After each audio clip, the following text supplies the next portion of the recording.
사람이 문제라는 걸 나만 제일 늦게 깨닫는 경우가 있습니다. 혹시 요즘 사람을 만나고 오면 더 외로워지십니까?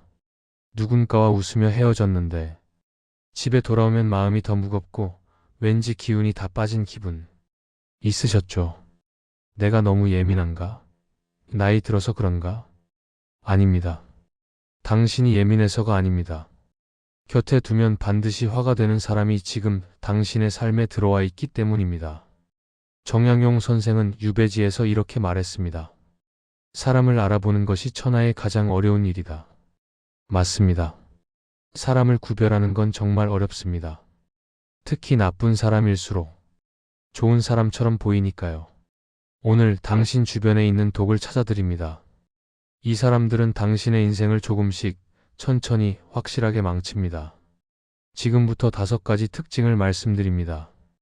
혹시 이 중 한 명이라도 떠오른다면 끝까지 들으셔야 합니다. 첫 번째 사람. 이 사람은 모든 대화를 나로 시작해서 나로 끝냅니다. 당신이 좋은 소식을 전하면 어떻게 말할까요? 축하해. 근데 나는 단 3초 만에 화제를 가져갑니다. 당신이 힘들다고 하면요. 너만 힘드니? 나는 더 힘든데. 당신의 아픔을 지웁니다. 혹시 이런 적 있으신가요? 친구와 커피를 마시며 승진 소식을 전했습니다. 그런데 5초도 안 돼서 그 친구 이야기가 시작됐습니다. 축하해. 근데 있잖아, 나도 작년에. 당신은 축하받고 싶었는데 어느새 그 사람의 무용담을 듣는 청중이 되어 있습니다. 한 번은 그럴 수 있습니다. 2번도 실수일 수 있습니다. 하지만 매번 어떤 주제를 꺼내든 그 사람 이야기로 끝난다면 그건 우연이 아닙니다. 이 사람들의 특징을 보겠습니다. 그들은 당신의 말을 듣지 않습니다. 당신이 말하는 동안 그들은 이미 자기 할 말을 생각합니다. 눈을 보면 압니다. 초점이 당신에게 없습니다. 그들은 절대 질문하지 않습니다. 진심으로 관심 있는 사람은 질문합니다. 그래서 어떻게 됐어? 그때 기분이 어땠어? 하지만 이 사람들은 질문이 없습니다. 오직 자기 이야기를 전달하는 것만 관심이 있으니까요. 쇼펜하우어는 말했습니다. 내면이 가난한 사람일수록 외적인 과시에 목을 맨다. 이들의 내면에는 채워지지 않는 공허함이 있습니다. 그래서 당신의 에너지를 빨아들여 자신의 빈 공간을 채우려 합니다. 한 분이 이렇게 말씀하셨습니다. 10년 넘게 알고 지낸 친구가 있었어요. 어느 날 깨달았죠. 우리 만남의 90%가 그 친구 이야기로 채워져 있다는 걸요. 제 이야기는 늘 도입부일 뿐이었습니다. 본론은 항상 그 친구의 자랑이었죠. 그 친구와 헤어질 때마다 왠지 제가 투명인간이 된 기분이었습니다. 이 사람 곁에 있으면 당신은 늘 공허함을 느낍니다. 당신의 존재가 인정받지 못하고 당신의 감정이 무시당하는 느낌. 그것이 쌓이면 당신은 스스로를 의심하게 됩니다. 내 이야기는 중요하지 않은가? 나는 관심받을 만한 사람이 아닌가? 그렇지 않습니다. 문제는 당신이 아닙니다. 저 사람입니다. 2번째 사람. 이 유형은 나이가 들수록 더 위험합니다. 이 사람은 당신을 도구로 봅니다. 몇 달, 몇 년간 연락 한 통 없다가 갑자기 메시지가 옵니다. 잘 지내지? 보고 싶다. 순간 반갑습니다. 나를 기억하고 있었구나. 하지만 그 반가움은 5분을 못 갑니다. 안부 몇 마디 주고받고 나면 본심이 나옵니다. 있잖아, 사실 부탁이 하나 있어서. 돈을 빌려달라거나 정보를 달라거나 인맥을 소개해달라거나. 한 직장인의 이야기입니다. 대학 동기가 있었습니다. 졸업 후 3년 동안 연락이 없었죠. 갑자기 연락이 왔습니다. 제 회사에 입사하고 싶다고 추천해달라고요. 어떻게든 도와줬습니다. 합격했고요. 그런데 합격 문자 한 통 보내고 나서 또 연락이 끊겼습니다. 2년 뒤 또 연락이 왔어요. 이번엔 추천서를 써달라고요. 그때 알았습니다. 나는 이 사람에게 친구가 아니라 도구였구나. 이 사람들의 패턴은 명확합니다. 당신의 삶에 관심이 없습니다. 요즘 어떻게 지내? 라고 묻지만 당신의 대답을 진심으로 듣지 않습니다. 형식적인 질문일 뿐입니다. 빨리 본론으로 가고 싶어 합니다. 관계에 투자하지 않습니다. 일방적으로 받기만 합니다. 당신이 힘들 때는 어디 있나요? 당신이 축하받을 일이 있을 때 축하해 주나요? 당신의 거절을 받아들이지 못합니다. 한 번이라도 거절하면 배신자라며 비난합니다. 친구 좋다는 게 뭐야? 이런 것도 못 도와줘? 당신이 죄책감을 느끼도록 만듭니다. 한비자는 말했습니다. 이익으로 맺어진 관계는 이익이 닿으면 반드시 원수가 된다. 정말 그렇습니다. 이익으로 시작된 관계는 진정한 우정이 될 수 없습니다. 더 무서운 건 이런 관계가 당신의 자존감을 갉아먹는다는 겁니다. 나는 쓸모 있을 때만 가치가 있는가? 이 도움을 주지 않으면 아무도 나를 찾지 않는 건가? 그래서 더 열심히 도와주려 하고 더 많이 베풀려 합니다. 하지만 그들의 요구는 끝이 없습니다. 당신의 호의를 권리로 아는 사람들에게 더 이상 당신의 시간을 주지 마십시오.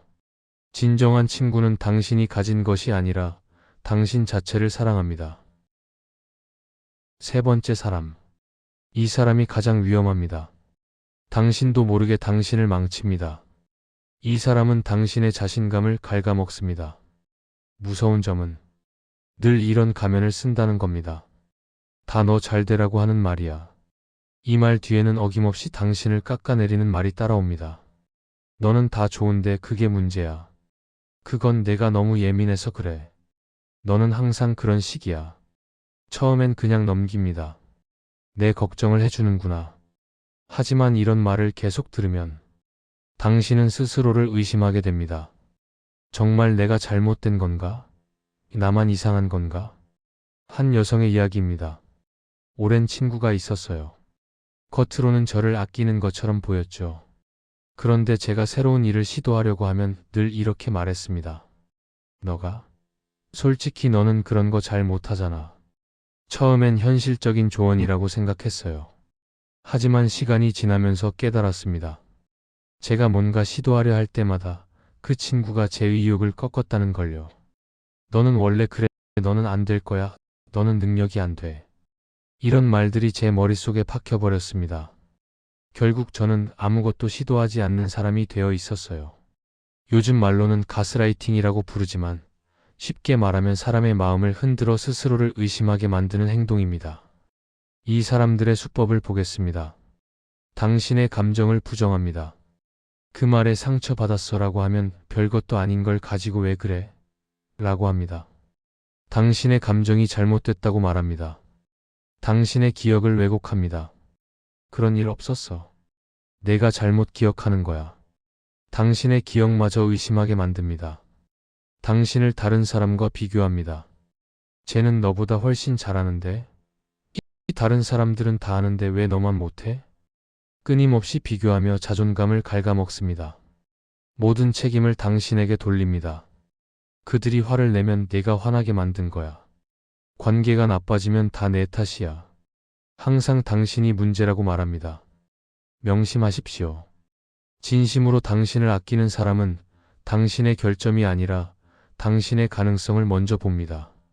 그들이 당신을 깎아내리는 이유는 무엇일까요? 당신이 빛나면 자신들의 초라함이 드러날까 봐 두렵기 때문입니다. 그들의 비난은 조언이 아닙니다. 그들 자신의 열등감입니다. 칼 융은 말했습니다. 다른 사람을 끌어내리려는 사람은 자신이 올라갈 수 없다는 것을 알고 있는 사람이다.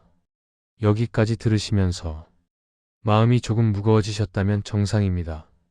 왜냐하면 이제서야 당신이 참아왔던 것들이 말로 정리되고 있기 때문입니다. 하지만 아직 끝이 아닙니다. 오히려 지금부터가 더 많은 분들이 조용히 고개를 끄덕이는 부분입니다. 네 번째 사람. 이 사람은 당신의 에너지를 훔쳐갑니다. 만나기만 하면 불평불만을 쏟아냅니다. 세상은 불공평하고 정부는 무능하며 회사는 엉망이고 주변 사람들은 모두 나쁘다고 말합니다. 그들과 헤어지고 나면 어떤 기분이 드시나요? 마치 온몸의 기운이 다 빠진 기분. 있으셨죠? 저도 있습니다. 1시간을 함께 보냈는데 그 시간 내내 불평만 들었던 날. 집에 돌아왔는데 왜 이렇게 무기력한지 아무것도 하기 싫더라고요. 한 직장인의 이야기입니다. 점심시간마다 함께 식사하는 동료가 있었어요. 처음엔 동료애로 하소연을 들어줬습니다. 회사가 이래서 안 돼. 저 사람 때문에 일이 안 돼. 세상이 왜 이 모양이야. 매일 같은 이야기의 반복이었습니다. 그런데 이상한 건 그 사람과 점심을 먹고 나면 제가 우울해진다는 거였어요. 아침엔 의욕 넘쳤는데 점심 먹고 나면 에이, 뭐하러 열심히 해 이런 생각이 들더라고요. 결국 혼자 점심 먹기로 했습니다. 그랬더니 오후 업무 효율이 확 올라갔어요. 부정적인 에너지는 전염됩니다. 썩은 사과 한 알이 상자 전체를 망치듯. 그들의 언어는 당신의 긍정적인 사고까지 오염시킵니다. 신경과학에 따르면 인간의 뇌에는 거울 뉴런이 있습니다. 다른 사람의 감정을 무의식적으로 모방하게 만드는 신경세포입니다. 그래서 우울한 사람과 오래 있으면 나도 우울해지고 화난 사람과 있으면 나도 짜증이 나는 겁니다. 이 사람들의 특징을 보겠습니다. 해결책을 원하지 않습니다. 아무리 조언을 해도 그건 안 돼, 해봤는데 소용없어라고 합니다. 문제를 해결하고 싶은 게 아닙니다. 불평할 대상이 필요한 겁니다. 항상 피해자입니다. 모든 일이 자기 탓이 아니라 남 탓, 환경 탓입니다. 긍정을 부정으로 바꿉니다. 오늘 날씨 좋다라고 하면 곧 비 올 거야 라고 합니다. 요즘 일이 잘 풀린다라고 하면 조심해. 곧 안 좋은 일 생길 거야 라고 합니다. 항상 어두운 면만 봅니다. 엘버트 앨리스는 말했습니다. 당신은 다른 사람의 감정에 책임이 없다. 각자가 자신의 감정을 선택한다. 당신은 그들의 인생을 바꿔줄 구원자가 아닙니다. 그들이 스스로 늪에서 나올 생각이 없다면 당신이라도 그 늪에서 발을 빼야 합니다. 5번째 사람. 이 사람은 당신의 진심을 배신합니다. 입이 가벼운 사람입니다. 당신에게 찾아와 다른 사람의 비밀을 전합니다. 너만 알고 있어. 아무한테도 말하지 마. 이렇게 말하며 전하는 그 이야기는 이미 수십 명에게 전달된 말일 가능성이 큽니다. 가장 중요한 진리는 이것입니다. 당신 앞에서 누군가를 욕하는 사람은 반드시 다른 사람 앞에서도 당신을 욕합니다. 그들에게 신뢰란 가십거리일 뿐입니다. 저도 한때 이런 사람을 믿었습니다. 제 고민을 털어놨더니 며칠 후 제가 알지도 못하는 사람이 제 이야기를 알고 있더라고요. 그 순간 느꼈습니다. 내 진심이 구경거리가 됐구나. 한 회사원의 이야기입니다. 같은 팀에 늘 다른 사람 이야기를 하는 동료가 있었어요. C가 요즘 이혼 위기래. B씨가 승진해서 탈락했대. 처음엔 그냥 사교적인 사람인 줄 알았습니다. 그런데 어느 날 제가 잠깐 개인적인 고민을 털어놨어요. 다음 날 다른 팀 사람이 저를 보며 묘한 눈빛을 보내더라고요. 알고 보니 제 이야기가 회사 전체에 퍼져 있었습니다. 그것도 왜곡돼서요. 제가 한 말이 완전히 다른 의미로 전달됐고 저는 한동안 소문의 주인공이 됐습니다. 이 사람들의 특징입니다. 신뢰를 화폐처럼 사용합니다. 누군가의 비밀을 아는 것이 그들에게는 권력입니다. 이간질을 즐깁니다. 어가 너 뒤에서 이렇게 말하던데? 사람들 사이에 불화의 씨앗을 뿌립니다. 그러면서 자신은 나는 내 편이야 라는 포지션을 취합니다. 과장하고 왜곡합니다. 원래 이야기에 자기 해석을 덧붙입니다. 팩트와 추측을 섞어서 전달합니다. 절대 책임지지 않습니다. 문제가 생기면 나는 그냥 들은 대로 전달한 것뿐이야 라고 발뺌합니다. 최근 담에는 이런 말이 있습니다. 입은 화의 문이요, 혀는 몸을 베는 칼이다. 말 한마디가 사람의 인생을 망칠 수도, 관계를 파괴할 수도 있습니다. 이 사람 곁에 있으면 당신의 진심은 언제든 왜곡되어 세상의 구경거리가 될 수 있습니다. 당신도 모르는 사이에 당신에 대한 소문이 퍼질 수 있습니다. 당신이 해명할 기회도 없이 이미 많은 사람들이 왜곡된 이야기를 사실로 믿게 됩니다. 이 사람을 어떻게 대해야 할까요? 절대 개인적인 이야기를 하지 마십시오. 업무적인 관계만 유지하세요. 그들이 다른 사람 이야기를 할 때 동조하지 마십시오. 그래? 나는 잘 모르겠네 정도로 반응하고 화제를 바꾸세요. 그들이 전하는 소문을 믿지 마십시오. 직접 확인하지 않은 정보는 받아들이지 마세요. 결론, 나를 지키는 선택. 이제 스스로에게 물어보십시오. 내 곁에 이런 사람들이 있지는 않은가? 첫 번째, 모든 대화를 자기 이야기로 끝내는 사람. 두 번째, 필요할 때만 찾아오는 사람. 세 번째, 당신의 자신감을 갉아먹는 사람.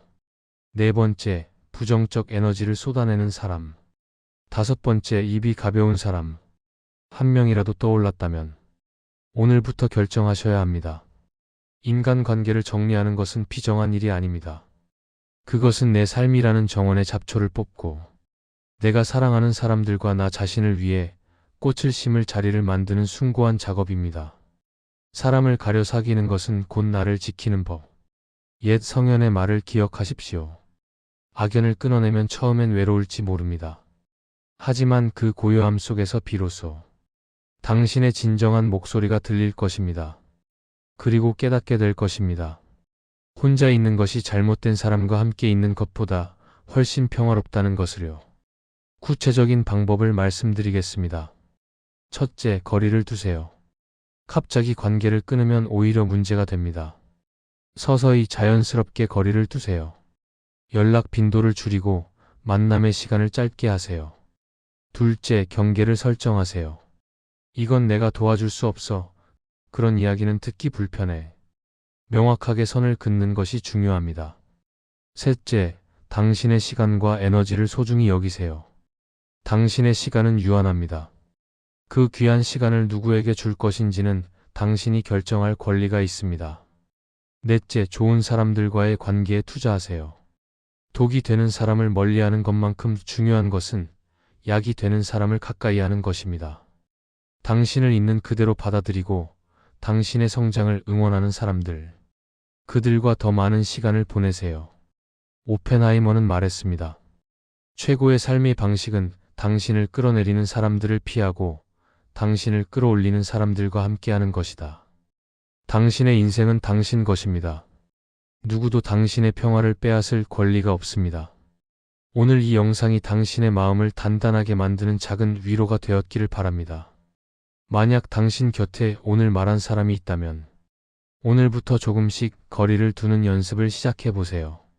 당신의 평화는 그 누구도 대신 지켜줄 수 없습니다. 처음엔 어려울 수 있습니다. 죄책감이 들 수도, 외로움이 찾아올 수도 있습니다. 하지만 시간이 지나면 깨닫게 될 것입니다. 당신이 내린 그 결정이 얼마나 현명했는지를요. 영상이 도움이 되셨다면 구독과 좋아요로 당신의 마음을 나눠주세요. 댓글로 여러분의 경험을 남겨주시면 다른 분들에게도 큰 힘이 될 것입니다. 당신의 용기 있는 이야기가 누군가에게는 변화의 계기가 될 수 있습니다. 오늘도 고생 많으셨습니다. 당신의 밤이 평온하기를 기원합니다. 그리고 기억하세요. 당신은 사랑받을 자격이 있고 존중받을 권리가 있으며 행복할 가치가 있는 소중한 사람입니다.